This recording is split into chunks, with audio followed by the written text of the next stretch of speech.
O episódio de hoje é patrocinado pelo Magalu. Você pode baixar no seu celular o super app do Magalu e aproveitar. O Magalu tem muito mais do que você imagina. Chega de mais notícias. É fim de ano, hora de olhar para frente e celebrar. Bom, eu adoraria que fosse essa a frase de abertura da nossa retrospectiva 2020, caros espectadores, mas infelizmente não é o que eu tenho para oferecer.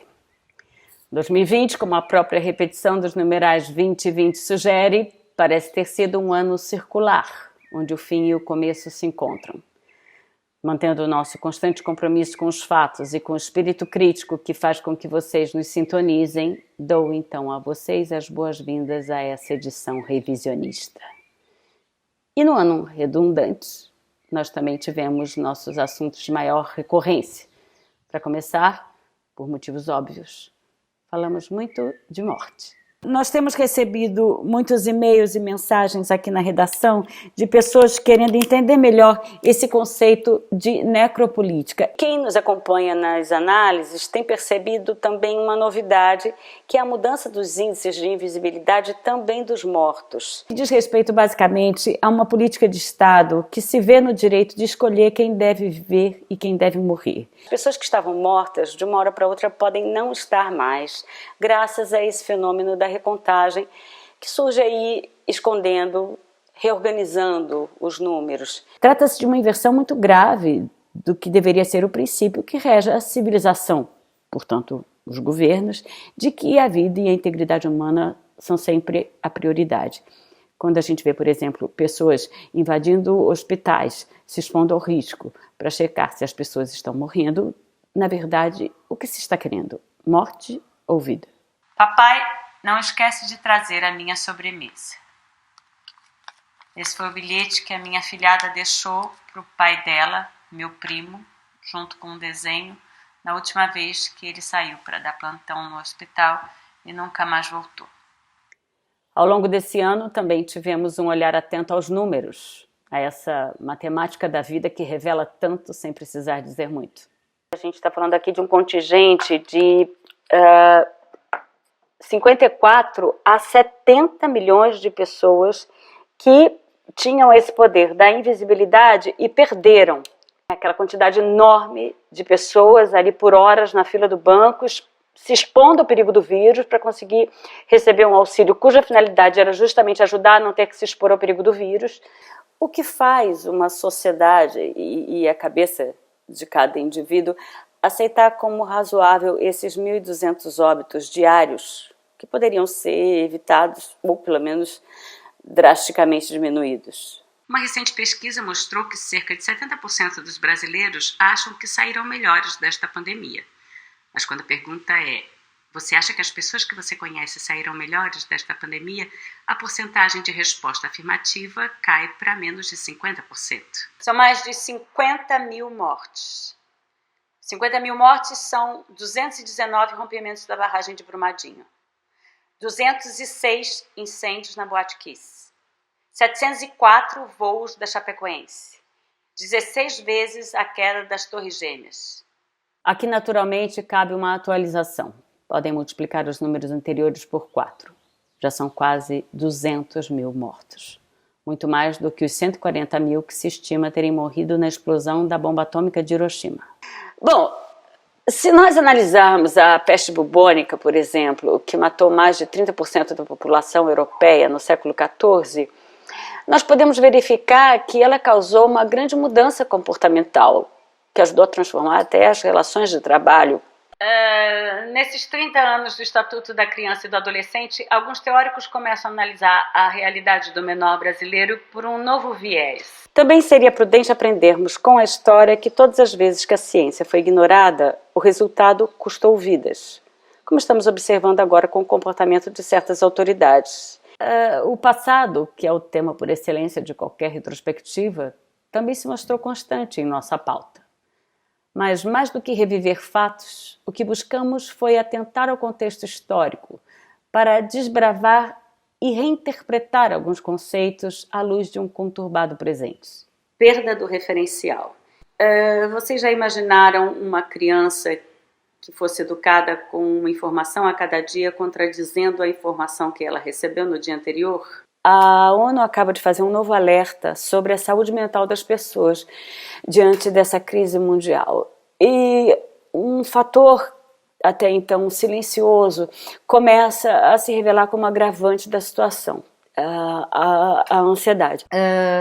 Hoje nós vamos falar sobre semântica, ou, em outras palavras, interpretação de texto. Calma é um conceito que nem sempre combina bem com justiça. No Brasil, atualmente, além de não se fazer nada para evitar as tragédias, se faz muito para acelerá-las. E depois que acontecem, passam a ser chamadas de fatalidades. O ato de procrastinar consiste basicamente em um embate. De um lado, a nossa capacidade de pensar o futuro e se preparar para ele, e do outro, o nosso desejo de obter um prazer, uma solução imediata, no presente, mesmo que isso signifique um adiamento, e mais um adiamento. Considerando a fadiga continuada do isolamento social, bem como o cansaço dos olhos diante da multiplicidade de telas, hoje eu gostaria de fazer a minha participação nessa transmissão de uma forma um pouco mais lúdica, brincando do chamado jogo de 7 erros. E sucessivos adiamentos de questões que nunca deveriam ter sido adiadas nem por um minuto. Algo que podemos chamar de procrastinação histórica, e que consiste nesse adiamento da revisão e reparação de barbáries que fundaram a sociedade brasileira, como a escravidão, por exemplo. Ou o adiamento em nomear e responsabilizar os crimes de Estado, como os crimes cometidos na ditadura militar. Ou mesmo procrastinações mais recentes, como o adiamento para depois das eleições municipais da revisão dos planos de restrição e isolamento social, num contexto de aumento alarmante do número de infectados pela pandemia, que sim, existe, assim como o racismo. Uma criança de 10 anos é estuprada continuamente pelo tio e engravida. Para fazer um aborto plenamente legal, previsto na Constituição, o seu nome e o endereço do hospital são divulgados publicamente. Grupos organizados protestam em frente ao hospital contra a criança de 10 anos, estuprada continuamente pelo tio. Nenhum desses grupos protesta contra o pedófilo, estuprador. Opa, acho que perdemos esse jogo. Mas podemos também jogar aquele que se chama Onde é mesmo que está o crime? Se observarmos o expressivo aumento dos casos de violência doméstica durante o isolamento social, bem como o número alarmante das suas subnotificações, eu temo dizer que, assim como a casa pode ser o anjo do homem, ela também pode ser o inferno da mulher.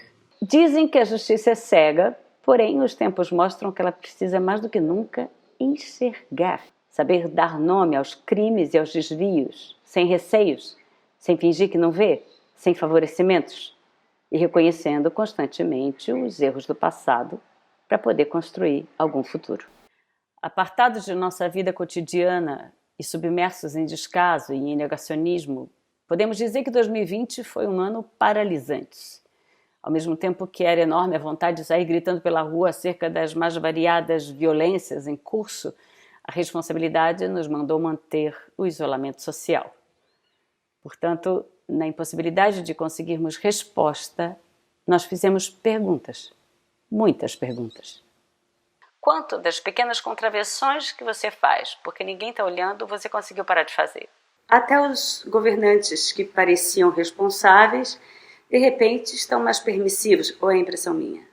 Por que o ano letivo de 2020 varia tão bruscamente dependendo do CEP em que a análise é feita? Quantas piadas preconceituosas você poderia não ter passado em frente nos seus grupos de WhatsApp, mas passou?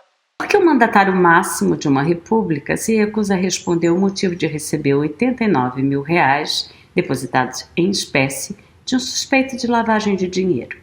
Por que a decisão de tomar vacina, com todo o seu impacto social e coletivo, é vista como liberdade individual do sujeito, mas a decisão sobre amar alguém do mesmo sexo não? E por que a decisão sobre portar armas, colocando muitas outras vidas em risco, é defendida como escolha e direito pessoal, mas a decisão sobre o que a mulher faz com seu próprio corpo é tutelada pelos homens que fazem as leis sob o pretexto de preservar a vida? Podemos afirmar que os sonhos são uma espécie de Diálogo livre com a nossa realidade? Porque a liberdade de expressão e de imprensa são defendidas quando atacam os inimigos, mas censuradas quando atingem os familiares. Eu quero dizer, os assuntos de interesse mais próximo.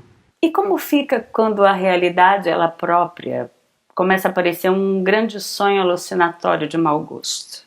Como, por exemplo, quando a gente ouve alguém afirmar que a corrupção no Brasil acabou? Em um país de maricas, como foi dito que é o nosso, quanta indignação você deixou de demonstrar no dia a dia em relação a fatos completamente abomináveis que nunca deveriam ser normalizados?